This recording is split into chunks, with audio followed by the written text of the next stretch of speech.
Welcome to Mommispace. My name is Brianna Bernhard, your hostess, and I am a new mom. I selfishly created this podcast to get some advice and inspiration from the moms in my community who are doing amazing things while raising their families. I've realized motherhood is hard, but knowing I'm not alone in this call makes all the difference, and I hope you feel refreshed as you listen. Welcome to the tribe.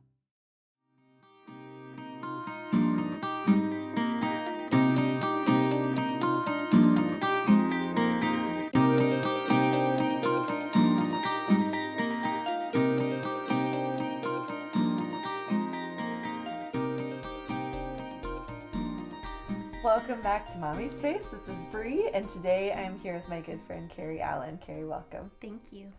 I'm really excited to talk to you. I have already interviewed you once, with your husband and sister, brother-in-law, with the Thread the Future podcast. We talked about the Enneagram. I've actually talked to a lot of moms who know about the Enneagram and enjoy it, and it's good stuff. It's good stuff for sure. I know. Actually, Brian and I the other night were like, how do people function without something like this tool, kind of tool? So nice. Anyways, if you want to learn more about that or hear more about that, you can check out that episode. Maybe I'll link it. But anyways, I'm excited to talk about you and your motherhood journey. Me too. Thanks for having me, Brie. Yeah.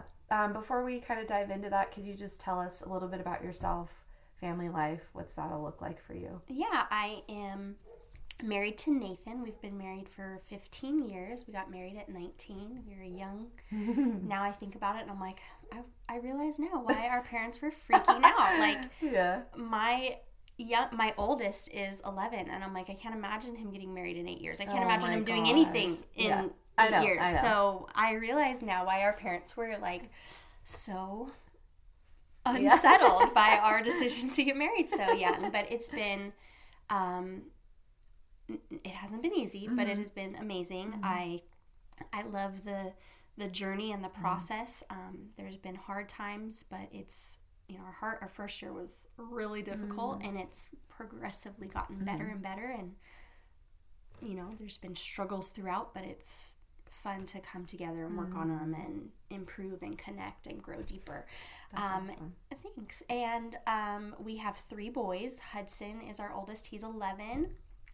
Owen is 9.5, and Carter will be 6 in a couple months. Wow. And we are also in the beginning stages of adoption. So awesome. Hopefully we'll have another one. Yes. In the near future. Wow. Yeah, I'm excited to ask you about that too. And also, you were what's the word? Surrogate mother. Yeah. Yes. Yeah, I carried a baby for a family member that wasn't able to carry their own. So, yeah, that was an exciting and crazy journey. That was so cool. It was really fun to watch that side of, your journey as a mom and all of that. Like with the boys watching so I'd love to talk about that a little bit too. But first, could you just share your story about like how you became a mom? Were you guys planning on having kids? Were you trying, like, all of that? Yeah, I knew ever since I was pretty young that I wanted to be a mom. That was kind of like, that's my passion, that's my dream. I want to be a mom. And I didn't, when we were dating, we talked about having 5 kids. We talked about adopting 5 kids. We just, it was all over the place. We didn't really know. But we had a little bit of a hard time getting pregnant initially. It took us a couple of years to get pregnant, and then we did conceive, and we had a miscarriage. That was devastating and painful, and it feels like I wanted this so bad, and then I've got it, and it's ripped from your hands. Jeez. And so it was a really difficult season, and then it took about 9 more months, and we conceived Hudson, our first. And I loved it. I've loved being a mom, ever since, I first started. And then we had Owen a few years later, and weren't sure if we wanted anymore. We were kind of in a tough season of life, not sure that it was the best time if we were going to bring in another little member of our family, and decided to wait for a little while. And then I was like, nope, I feel like we're supposed to have another one. And so we did. We got pregnant with our youngest.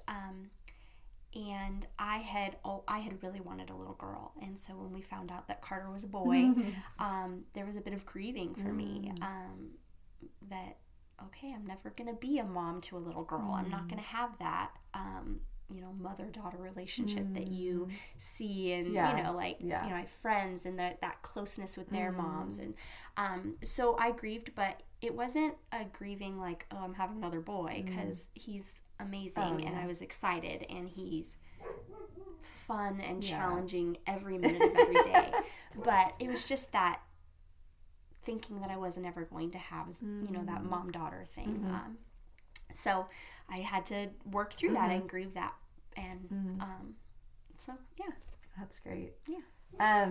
So how is it being a mom to 3 boys at this stage? Like, oh my gosh. It's so fun and so crazy, and so many bodily function sounds and discussions all the time. I'm like, seriously? We're at the dinner table, or oh my gosh, say excuse me, or it's fun though. It's silly and it's busy, and it's it's fun. I love it. I love they're exciting, and they challenge me, and they make me laugh, and they bless me with their hearts and just who God has created them to be, and seeing them grow, and it's amazing. So now, this is fun because I actually recently got to talk with Jamie Fredericks, and they have adopted 2 babies.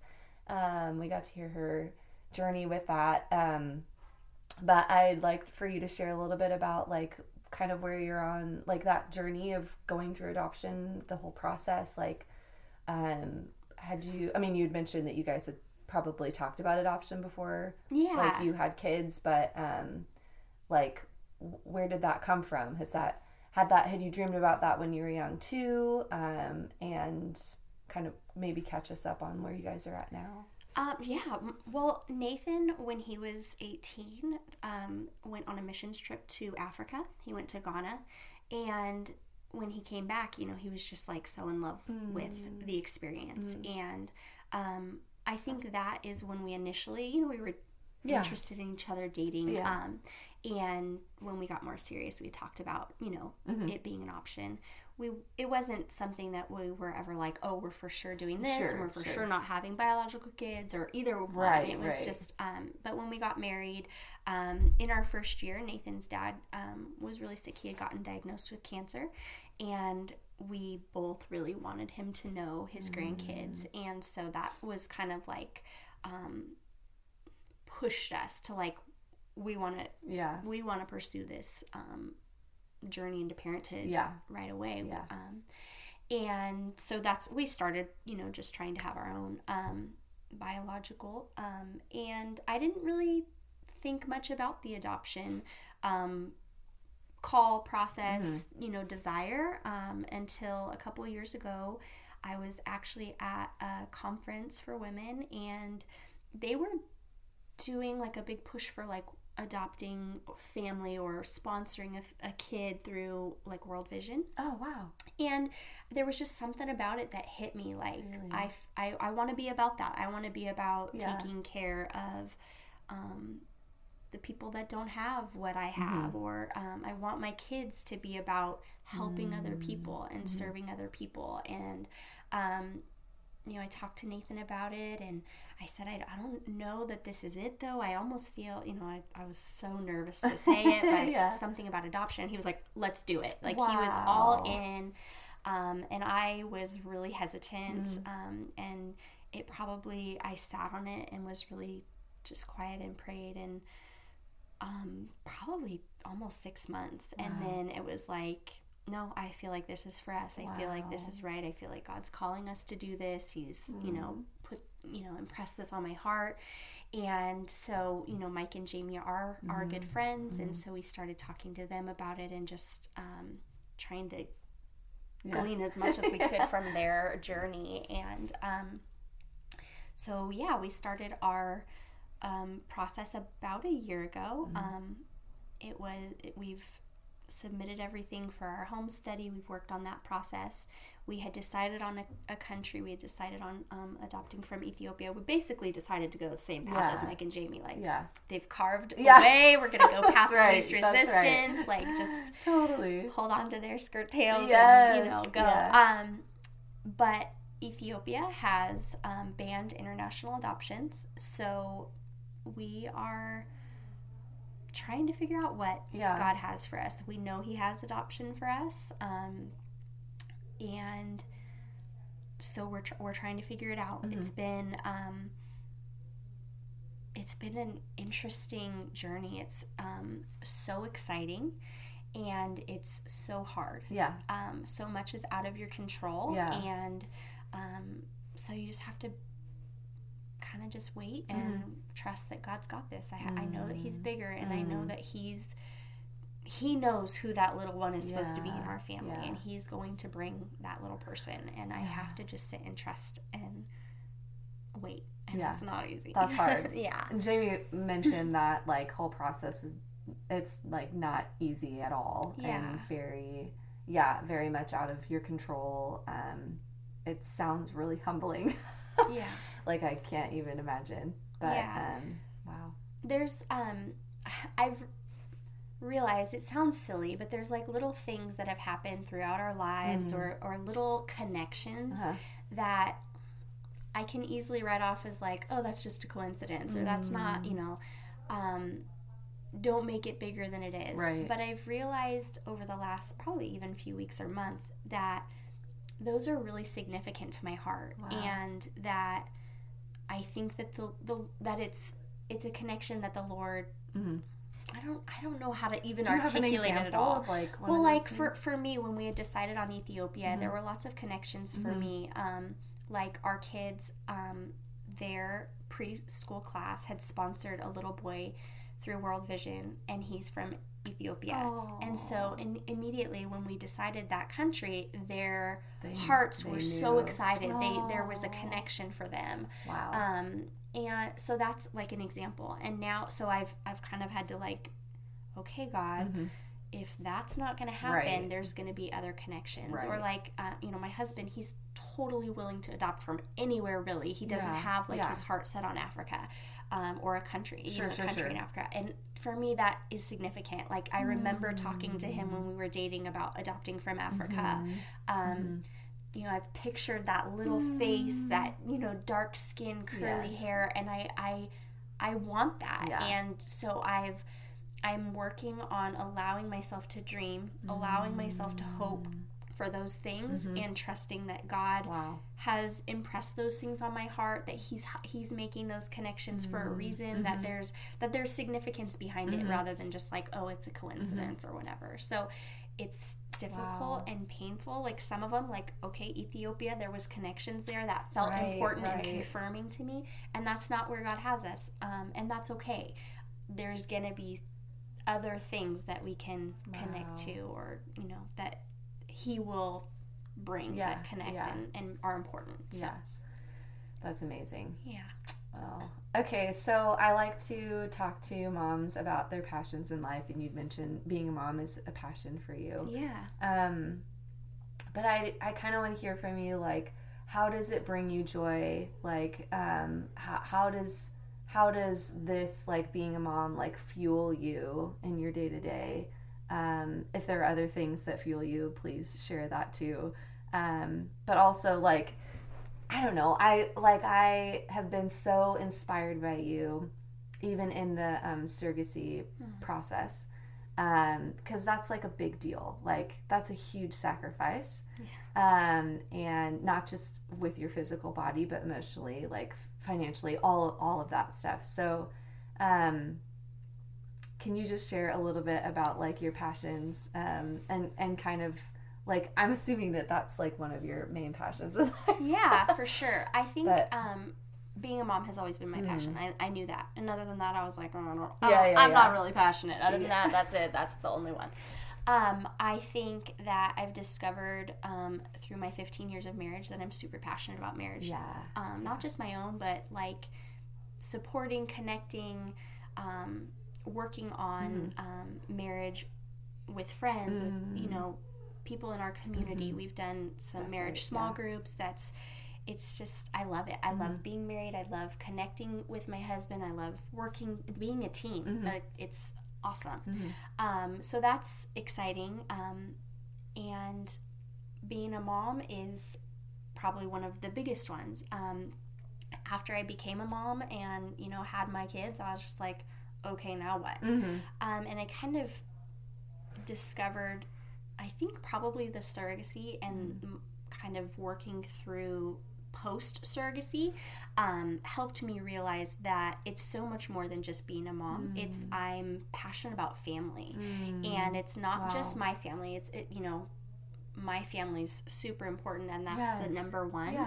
But supporting and connecting with other families is huge for me.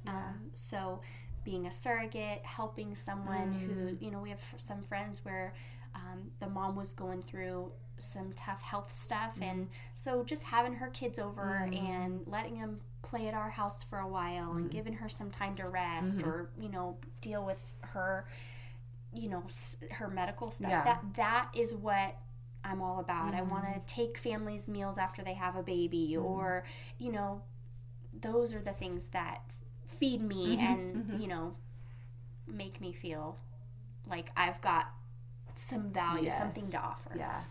That's huge. Well, and I can definitely attest to that. I've seen that so much just in being in community with you, and it's so beautiful and inspiring for sure. Thanks.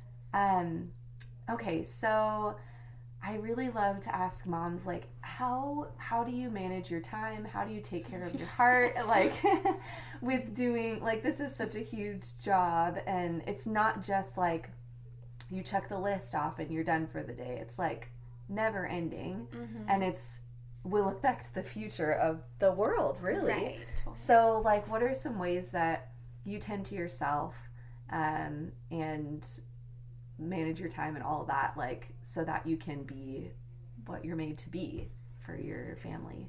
I don't know how to answer how I manage my time, really. I mean, which is so funny to me because you are, like, so good, like, from the outside looking in, like, you seem so good at, like, scheduling.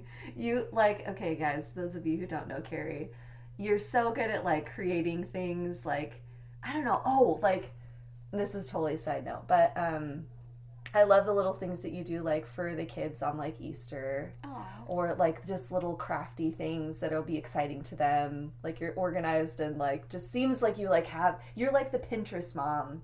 Like, without actually, like, you were Pinterest mom before Pinterest mom was a thing. Wow, like, Brie, thanks. That's quite the compliment, because I am on Pinterest and looking at these Pinterest moms, and I'm like, wow, I'll never be quite like that. Oh my gosh, no. You know, I don't know. I really try to follow a schedule. You know, we get up and we do, you know, the things that we need to do to get ready for school, and then now I've got all three of my boys are in school, so I've got some time in the morning to take care of things, feed myself, you know, do those kinds of things, and then in the afternoon it's pretty rigid schedule of get your homework done, we've got to take showers, we have all these sports activities. So I think routine is super helpful to stay on and get things done and make sure that we're all showered and clean and fed and, you know, all the tasks are done.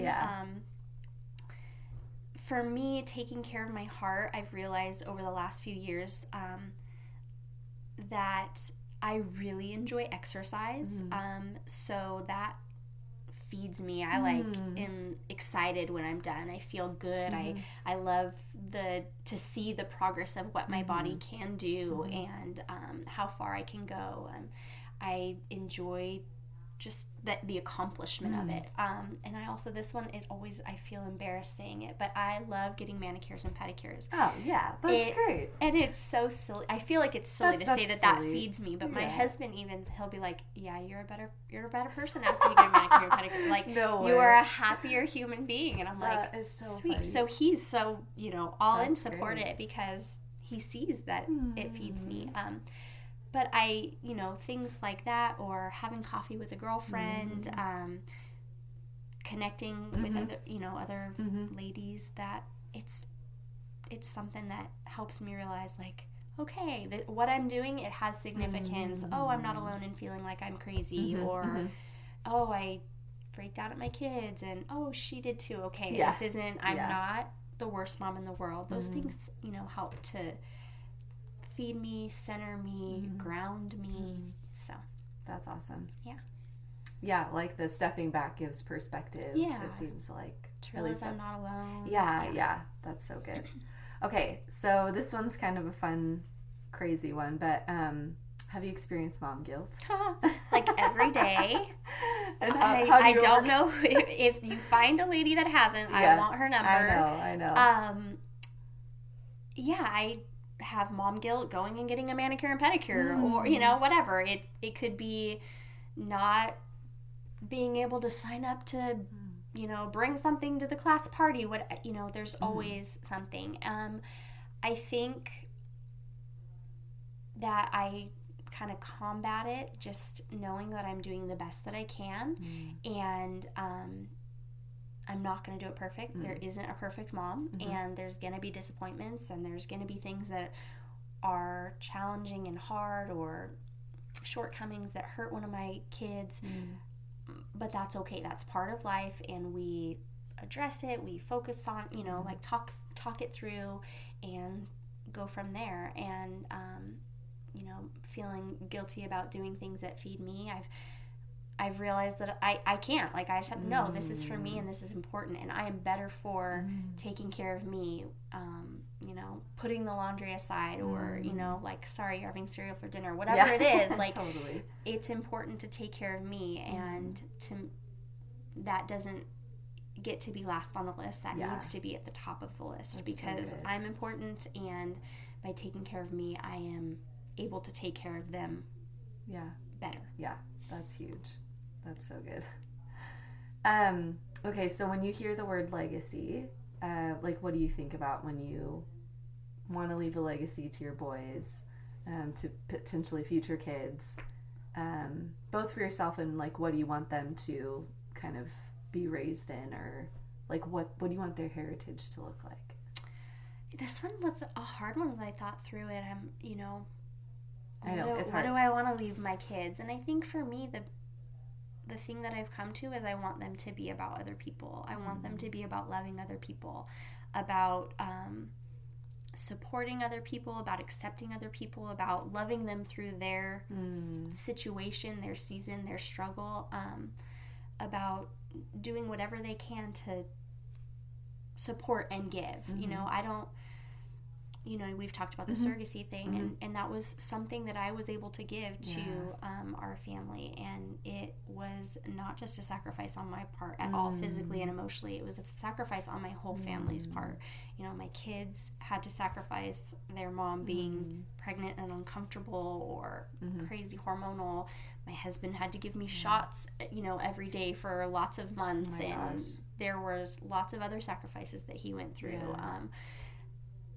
So it wasn't just me, but that was something that I was able to give. I didn't have, money to give them, or, anything else, but I was able to support them in that way. Taking a meal to a family after they have a baby, or when someone's sick, that's something that I can do. And so that's what I want my kids to be about. I want my kids to be about helping people and loving people. And, that's so good. Yeah, that is such a crazy, like, beautiful example of the legacy that you're already building, as far as, like, giving that example. And that's so cool. Thanks, and selfishly really hope that your youngest marries my daughter. Well, he's ornery, so she'll be I know. in for a world. It'll be some work probably on both of their parts. I can only imagine. Sure. Okay, cool. So I like to end with some fun questions. Okay. The first would be, do you have a favorite product for yourself or for your kids that you feel like you couldn't live without right now? I have no idea how to even answer that. Like, I cheated and looked at some of the other answers that your other guests said, and I was like, oh, of course, that's amazing. Yeah. Oh, yeah, couldn't live without that. And but I'm not gonna steal theirs. But I just have no idea. I mean, I think right now I couldn't live without my cell phone. I need that for my schedule. Totally. I need it for looking up homework answers on Google because oh my gosh, homework is so hard. I don't know. I mean, that's okay. Yeah, I don't have a favorite that I think that I couldn't live without. There's so many things. Yeah. So yeah. I've had so many different answers for this one. I've had some people on the other end well, I don't really have, does the front yard count? Yeah, that's awesome. Okay, cool. And then this will be fun. Do you have, some favorite family holiday traditions? Yeah, I mean, sometimes I think, oh, I don't really have very many traditions, but we do funny. have some. I think you guys have a bunch that are so awesome. We, I love to color. We color Easter eggs before Easter, or carve or paint pumpkins before Halloween. We just this year enlisted Elf on the Shelf, and I did it as my middle guy. He's been begging for it for a while. He just thinks it's so cool, and I've realized I don't know, this year it hit me my older two, they're getting so old. They're not gonna have the same beliefs and excitement about the holidays as they did when they were little. And so I want to just eat up those last bits of moments. Yes. So we did that, and it was super fun. Lots of work, but fun. What do you do with that? Because I don't actually really know all that goes into. Well, and there's probably people that know so much more. Sure. But basically, you have an elf that comes to live with you for the month of December, and he reports back to Santa the children's behavior, and he is mischievous, or she, and gets into silly things, and oh my gosh, leaves notes. And my kids, they were so excited every morning, especially my middle guy Owen, to get up and find the note. And they all had favorite things that he did or didn't do. Yeah. It was very fun. Oh my gosh, fun. That's so cute. Yeah, it was exciting and fun. Other fun thing, on Christmas morning we get up and we have biscuits and gravy for breakfast, and we have cinnamon rolls, and we open stockings together and then presents, and we always have we live in a multi-generational house, so we live with my mother-in-law, and we have always had my sister-in-law and brother-in-law over for Christmas morning. They spend the night, and they're there with us, and I love it. I love having that big full house on Christmas morning, and there's excitement and energy, and it's so fun. We all have in the past on Christmas Eve watched It's a Wonderful Life every year, and I'd finish wrapping presents or start wrapping presents. It's typically. And my sister-in-law, when she got married, her husband's birthday is on Christmas Eve, so that we've adapted our traditions a little bit. They've changed over the years, but just being together with family is probably, the best thing that totally. I love. So. That's great. Yes, and we are very lucky to be able to join you for some of those. So lovely. Okay, cool. And then the last thing would be a piece of advice you'd give to a new mom. You're not alone, and it's really significant what you're doing.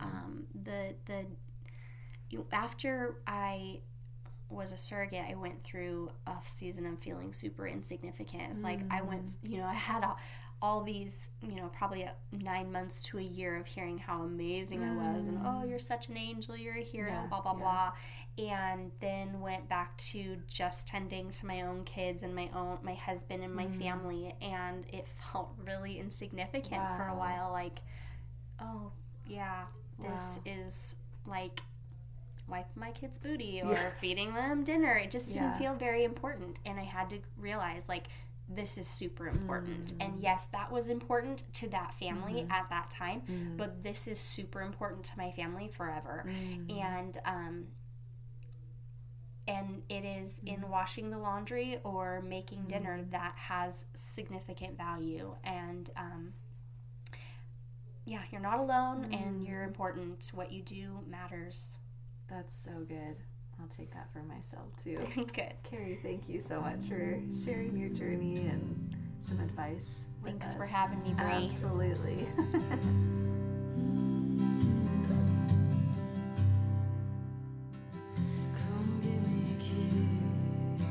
Thank you so much for tuning into this week's episode. I hope you enjoyed it. It was such a pleasure to have you listen in. If you'd like more information about this guest and other guests, you can check that out on Facebook and Instagram at Mommispace. And you can also email me at mommispace@gmail.com if you want more details or have any questions or would just like to get in touch. I'm always looking for new connections. Also, it would mean so much if you could leave us either a rating or review or both on iTunes. This just gets the word out about the show. It's a way that we can get more connected with more mamas out there. And it really helps me out as I am doing this on my own. And sometimes I just need a little lift up, y'all. It's good to hear from you that way. Thank you so much again for tuning in. I hope you have an amazing week. Remember, you are loved, you are enough, and you are doing your very best. See you next week, Mama.